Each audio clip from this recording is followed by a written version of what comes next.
안녕하세요. 군사도뽕입니다. 우크라이나군이 결국 헤르손에 갇힌 15,000명 러시아군의 마지막 테러를 끝장내버렸습니다. 현지 시각으로 7월 27일 우크라이나군이 15발의 정밀 포격을 헤르손 대교에 퍼부어버렸고 간신히 버티고 있던 헤르손 대교가 이 사진처럼 정말로 끊어져 버렸는데요. 완전히 끊어진 헤르손 대교는 도저히 복구할 수 없는 수준이고 이제 헤르손 지역의 러시아군에게 남은 유일한 테러는 오로지 노바코프카의 댐 교량뿐인 상태입니다. 이제는 우크라이나군에게 정말로 달콤한 복수의 시간이 다가온 것인데요. 헤르손 대교 외에 러시아군의 테러 및 보급로로 다리예브카의 교량이 남아있기는 했지만 27일 새벽 9발의 포격이 이곳에 더 퍼부어지면서 더 이상 교량을 이용하는 것이 불가능한 상태일 것으로 전망되며 그 옆에 있던 폰툰 부교도 함께 포격을 당해 모조리 침수되었을 것으로 예상됩니다. 헤르손주에서 아직 나가지 않고 남아있는 러시아군은 우크라이나 대통령실 고문의 말처럼 살아서 우크라이나를 나갈 수 없는 상황이 되었습니다. 그 때문인지 전장의 러시아군은 상층부는 물론 말단에 이르기까지 대혼란을 일으키고 있으며 여러 곳에서 아군 부대를 우크라이나군으로 착각해 공격하는 일들이 다수 발생하고 있는데요. 이번에는 러시아군의 카모프 52 공격 헬기 부대가 공습작전을 수행하던 도중 갑작스런 아군 부대의 공격을 받고 교전을 벌인 결과 한 대가 격추되고 말았다는 기가 막힌 소식이 들려왔습니다. 어떻게 된 걸까요? 전문가는 아니지만 해당 분야의 정보를 조사 정리했습니다. 본의 아니게 틀린 부분이 있을 수 있다는 점 양해해 주시면 감사하겠습니다. 현지 시각 7월 27일 우크라이나 남부작전사령부가 발표한 바에 따르면 헤르손 전선에서 드네프르강 북쪽에 고립되어 있는 러시아군을 구출하기 위해 러시아 항공우주군이 카모프 52 공격 헬기 편대를 투입했다고 합니다. 이들은 헤르손주 북동부의 비스코필랴 인근에 있는 올히네 마을로 날아갔다고 하는데요. 최근 압도적인 우크라이나군의 전력 우위에 밀려 포위된 러시아군의 세계 대대 전술단 1000여 명의 병력을 구출하기 위해서였다고 합니다. 카모프 52 세대로 이루어진 이 공격 헬기 편대는 비스코필랴 정착촌 일대에 퍼져있는 병력 집결 지점 4개소를 향해 로켓을 퍼부어댔는데요. 그런데 황당하게도 이 중 2개소가 우크라이나군 진지가 아닌 러시아군 진지였다고 합니다. 갑작스런 헬기 공격에 크게 놀란 것인지 격분한 것인지 러시아군 지상부대는 자신들을 구출하러 왔다가 어이없게 오히려 공격을 퍼부은 러시아군 카모프 52 공격 헬기들을 향해 이글라 휴대용 지대공 미사를 쏘며 반격하기 시작했다고 합니다. 러시아군의 카모프 52 공격 헬기 세대는 로켓 공격을 시도한 후 귀환하려던 중 갑자기 날아드는 아군의 이글라 휴대용 지대공 미사일의 공격에 노출되고 말았는데요. 2대가 회피 기동으로 이를 피했지만 나머지 한 대가 그만 아군 이글라 미사일에 맞고 격추되어 버렸습니다. 이에 대해 우크라이나군 당국은 어이없다는 반응을 보이고 있는데요. 우크라이나군 당국은 최근 궁지에 몰려 크게 긴장하고 있다는 것이 최근 러시아군의 오인 사격이 크게 증가하고 있는 이유라고 해석했습니다. 하지만 그래도 그렇지 훈련 수준이 얼마나 낮고 장비 수준이 얼마나 엉망이길래 3, 4일에 한 번씩 아군에 의한 격추 사건이 발생할 수 있는지 모르겠다는 조롱도 있지 않았는데요. 이번 전쟁에서 러시아가 세계 최강의 공격 헬기라고 자랑에 맞지 않는 카모프 52 공격 헬기의 체면이 그야말로 말이 아닙니다. 지난 4월까지 육안으로 관찰된 것만 따져도 러시아군의 카모프 52 공격 헬기는 격추되거나 노획된 것이 10개에 이를 정도였는데요. 이때 격추된 카모프 50의 잔해 중에서는 우크라이나 주민에게서 그들이 약탈한 세탁기가 나와 이게 뭐냐 하는 웃음을 선사하게 됐습니다. 아마도 서방으로부터의 제재로 인해 수급될 수 없는 반도체를 세탁기에서 얻으려 한 것으로 추측되는데요.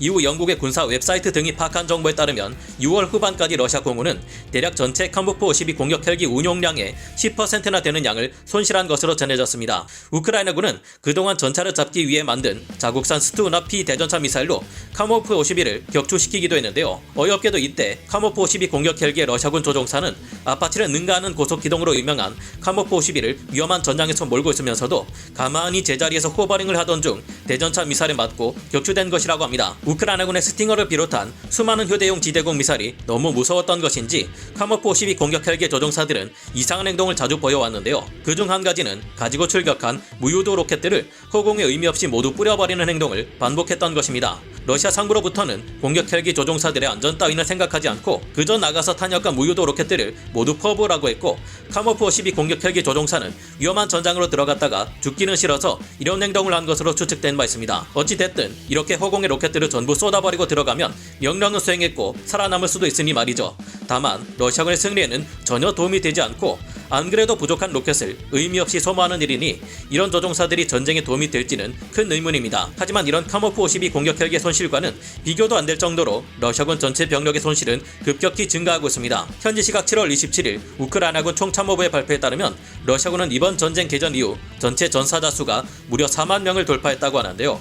이는 통계를 통해 정확히 확인된 것만 따진 것일 뿐 확인되지 못한 사망자나 실종자 등을 모두 합칠 경우 러시아군의 전사자와 부상자 총 숫자는 무려 10만 명에서 20만 명을 크게 넘어설 것이라는 관측마저 나오고 있는 상태입니다. 개전 이전 러시아 정규군 육군의 총합이 28만 명 정도였다는 것을 고려할 때 14.2%에 해당하는 전사자를 발생시켰다는 것인데요. 통상적으로 전쟁에서 부상자 수는 전사자 수의 3배 이상에서 5배까지도 이른다는 점을 감안해 볼 때 러시아의 총 사상자 수는 16만 명에서 24만 명까지 도달할 수도 있을 것으로 군사 전문가들은 파악하고 있습니다. 이들 중 도망가거나 항복하거나 실종된 이들까지 더할 경우 이 통계 숫자는 더욱 올라갈 텐데요. 이런 점을 고려할 때 사실상 러시아는 현재 지상군 전체가 와해되는 수준의 피해를 입은 것이나 다름없다는 평가가 여러 오신트 보도들을 통해 전해지고 있는 상황입니다. 현지 시각 7월 27일을 기점으로 러시아군은 전차 또한 1780세대를 잃었으며 장갑차는 3971대를 잃었습니다. 군용 차량들마저 2847대를 손실했고 트레일러 등의 특수 장비들은 75대까지 파괴되었는데요. 야포 또한 880세대를 잃었고 다연장 로켓은 258문을 잃은 상태입니다. 이런 상태에서 최근 헤르손의 우크라이나군 반격은 상당한 탄력을 받고 있다는 영국 국방부의 평가가 나오고 있는데요. 현재 우크라이나 군대는 러시아가 점령한 헤르손의 북쪽 경계를 형성하는 인훌레츠강 남쪽에서 교두보를 구축했을 가능성이 높다고 영국 국방부는 예상하고 있습니다. 특히 최근 완전히 끊어지고 있는 헤르손의 교량과 보급로는 러시아군에게 치명적인 피해로 작용할 가능성이 높아 보이는데요. 우크라이나 육군연구센터의 군사 전문가인 미하일로 사무스는 TSN 프로그램의 시청자에게 헤르손 지역의 교량 파괴 결과가 무엇인지 설명했습니다. 동시에 이는 러시아군의 후퇴가 불가능한 이유라고 전하기도 했는데요. 그는 약 15,000명의 러시아군 병력이 드니프로강 오른쪽 제방에 배치되어 있는데 이 병력이 괴멸되면 러시아군에게 큰 재앙이 될 것이라고 그는 전했습니다. 러시아군이 키우 지역에서 탈출할 수 있었던 이유는 육로의 기회와 탈출의 기회가 있었기 때문인데 그와 달리 헤르손 지역 러시아군은 우리의 갇힌 쥐처럼 싸워야 하는 상황이라고 이야기했는데요. 하지만 사실상 실제로는 러시아군이 할 수 있는 것이 아무것도 없는 상황일 것이라 추정했습니다. 그와 동시에 궁지에 몰린 러시아군이 공황에 빠져 전쟁 범죄를 저지를 수도 있다고 경고했는데요.